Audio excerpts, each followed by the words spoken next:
Hi guys, இன்றைக்கி வந்து நம்மளோட டைனி ஃபுட்டில் வந்து நம்ம வந்து மண் சப்பு ஜாமான் இல்லாமல் மண் வச்சு நம்ம என்ன சமைக்கலான்னு தான் பார்க்க போகிறோம். வாங்க, முதல்ல வந்து வாட்டர் ஆட் பண்ணிக்கலாம்.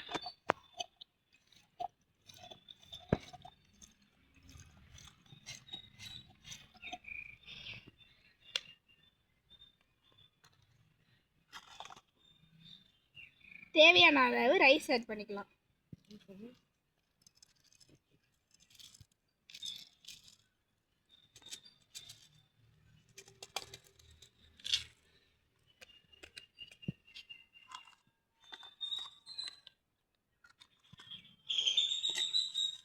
இப்போ தேவையான அளவு ரைஸ் ஆட் பண்ணிட்டு கிண்டிக்கலாம்.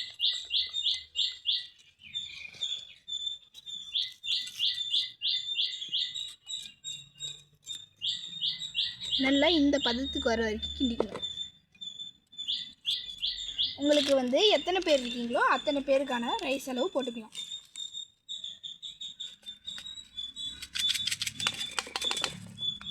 நான் வந்து கொஞ்சம் அதிகமாகவே ஆட் பண்ணிக்கிறேன்.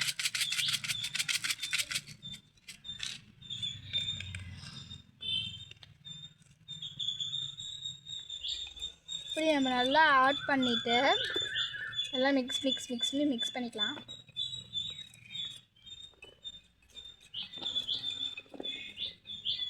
இப்போ மிக்ஸ் பண்ண உடனே நம்மளுக்கு வந்து ஒரு பால் ஒரு நல்ல ஒரு ஊறி போன கண்டென்சேஷனில் இருக்கும் இந்த ரைஸ். அப்போ வந்து நம்ம ஒரு ட்ரைப்ஸ் பண்ணிக்கலாம். இப்போ வந்து இதை ஒரு பவுலில் ட்ரான்ஸ்ஃபர் பண்ணிக்கலாம். தண்ணி மட்டும் தனியாக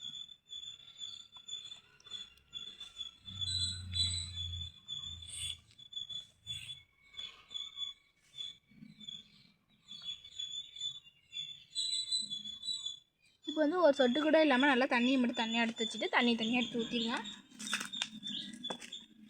இப்போ நான் மேலே ஒரு பவுல் எடுத்துக்கோங்க. இந்த பவுலில் வந்து நம்மளோட சாதத்தை ஆட் பண்ணிக்கலாம்.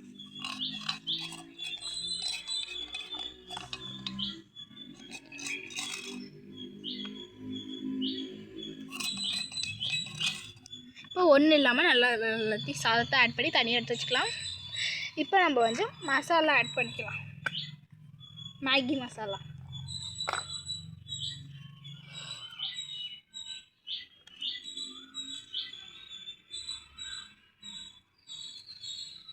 தேவையான அளவு ஆட் பண்ணிக்கலாம்.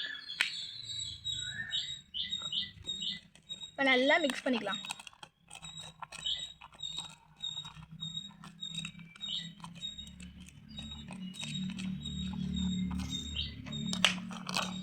இதை நீங்கள் கொதிக்க வைக்கிறனாலும் கொதிக்க வச்சுக்கலாம். நான் சும்மா வேக வச்சுருக்கேன்.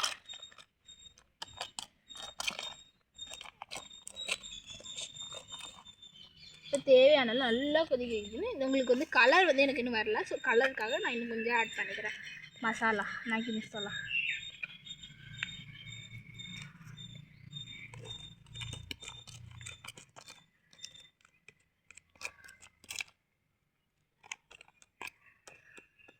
இப்போ மசாலா ஆட் பண்ணிக்கலாம். தனியாக ஆட் பண்ணிவிட்டு வச்சிடலாம். நெக்ஸ்ட் வந்து தேவையான அளவு ஆயில்.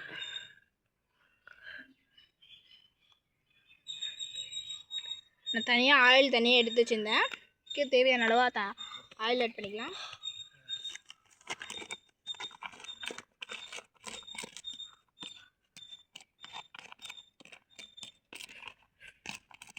இதெல்லாம் நம்ம வந்து கிண்டிக்கலாம். அப்போ தான் ஒரு சூப்பரான ஒரு குக்கரி பதத்துக்கு மாதிரி அழகாக வரும்.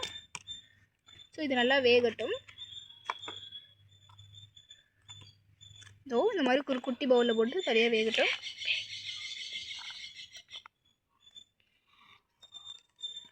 நெக்ஸ்ட்டு வந்து நம்ம வந்து இலை எடுத்துக்கலாம்.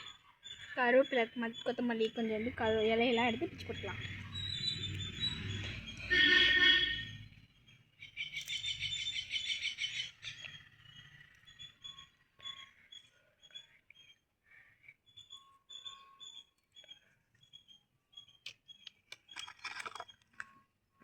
இப்போ நம்ம ஒரு பவுலில் இதை ட்ரான்ஸ்ஃபர் பண்ணிக்கலாம்.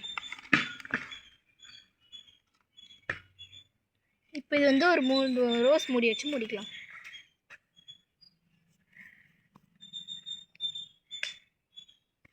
கொஞ்ச நேரம் கழித்து இது வெந்த உடனே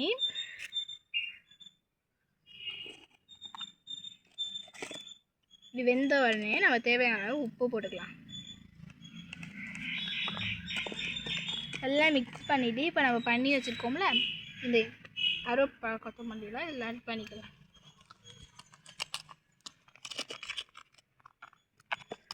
இப்போ இந்த கருவேப்பிலை கொத்தமல்லியெலாம் ஆட் பண்ணிவிட்டு கொஞ்சம் டேஸ்ட் பண்ணி பார்க்கலாம். கொஞ்சம் உப்பு கம்மியாக இருக்குது, இப்போ கொஞ்சம் உப்பு போட்டுக்கலாம்.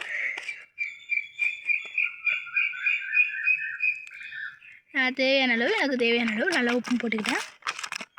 இப்போ பார்க்கவே நம்மளுக்கு டெம்ப்டிங்காக இருக்குல்ல, ஆனால் சும்மா அது ஒரு பொம்மையில் பண்ணுறது செம்ம டெம்ப்டிங்காக இருக்குது எனக்கு பார்க்கவே. ஸோ டெம்ப்டிங்காக இருந்தானே இது வந்து ஒரு பவுலில் ட்ரான்ஸ்ஃபர் பண்ணிக்கலாம்.